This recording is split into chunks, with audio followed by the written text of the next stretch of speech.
गुरुवारी धुंडा महाराज एक कायम वाक्य वापरायचे, महाराजांच्या प्रवचनामध्ये बऱ्याच वेळा ऐकायला मिळाली. परमार्थिक माणसाच्या आयुष्यात येणारी संकट ही त्याला परमार्थापासून पदच्युत करायला नाही, तर त्याचा परमार्थ अजून दृढ करायसाठी येतात.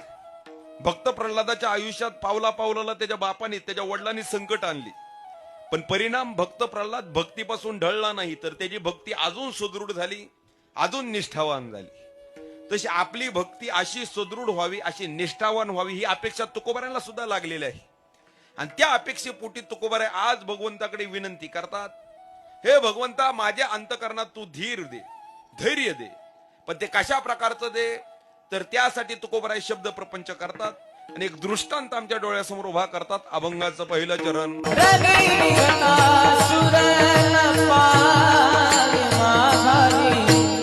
रजनी गता शूर